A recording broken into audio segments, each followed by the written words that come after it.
नमस्ते बच्चों। आज की क्लास में मैं आपके लिए लेके आई हूँ क्लास 4 की पार्ट 7 भारत के समुद्री तट। जी हाँ बच्चों, ये है हमारी एसएसटी की बुक हमारे भारत से।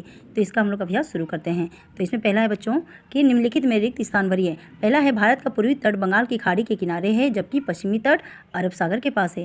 दूसरा है बच्चों कि पूर्वी तट चौड़ा है लेकिन पश्चिमी तट संकरी पट्टी के रूप में है। अगला है कृष्णा कावेरी नदियाँ पश्चिम घाट से निकलकर बंगाल की खाड़ी में गिरती है। अगला है भारत के समुद्री तटीय भाग में मुख्य रूप से धान की खेती की जाती है। अगला है जल से घिरे छोटे स्थल खंड को द्वीप कहते हैं। अगला करने वाले हम लोग बच्चों सही गलत। तो इसमें पहला है बंगाल की खाड़ी में लक्षद्वीप द्वीप समूह स्थित है। तो बंगाल की खाड़ी में लक्षद्वीप द्वीप समूह स्थित नहीं है बच्चों, तो इसका उत्तर गलत हो जाएगा। अगला है बंगाल के पश्चिमी तट पर अधिक वर्षा होती है। तो बच्चों भारत के पश्चिमी तट पर अधिक वर्षा होती है, ये सत्य कथन है। अगला है कि केरल पूर्वी तट पर स्थित है। तो नहीं बच्चों, ये गलत उत्तर है क्योंकि केरल पूर्वी तट पर स्थित नहीं है।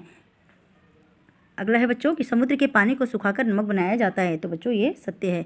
अगला है सुंदरवन डेल्टा गंगा एवं ब्रह्मपुत्र नदियों द्वारा बना हुआ है। तो ये सत्य है। अगला है बच्चों कन्याकुमारी कर्नाटक राज्य में है। तो ये बच्चों गलत है।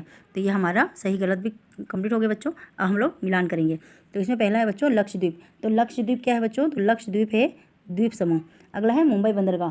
मुंबई बंदरगाह कहाँ है बच्चों? तो ये है महाराष्ट्र में। अगला है कन्याकुमारी। कन्याकुमारी क्या है बच्चों, किस लिए लिखा गया है? तो ये सूर्यास्त के लिए है। अगला है बच्चों सुंदरवन डेल्टा। तो सुंदरवन डेल्टा कहाँ है बच्चों? तो सुंदरवन डेल्टा है पश्चिम बंगाल में। अगला है बच्चों पोंगल।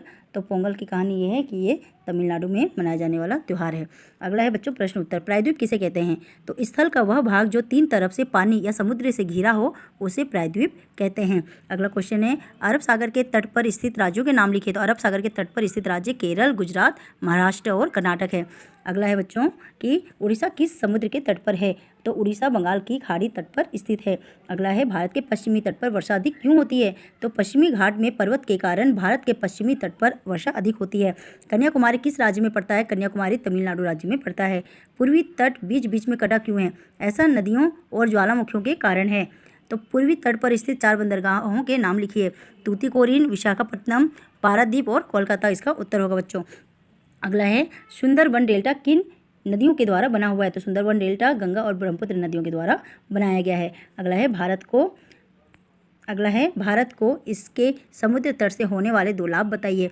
तो बच्चों इसका उत्तर होगा पहला, भारत समुद्र तट पर रहने वाले लोग अपनी आजीविका के लिए मछली पकड़ते हैं। दूसरा है समुद्र तटों पर नारियल के पेड़ बहुत मात्रा में पाया जाता है जिससे रस्सियाँ, चटाई और हस्तकला की वस्तुएं बनाई जाती है। ये आपका वीडियो कंप्लीट हो गया बच्चों। तो ये आपके अभ्यास खत्म हो गए 7 चैप्टर। अगली वीडियो में मैं आपके लिए लेके आऊँगी चैप्टर 8। तब तक अपनी एंजॉय करें, पढ़ाई करें और सुरक्षित रहें। Thank you.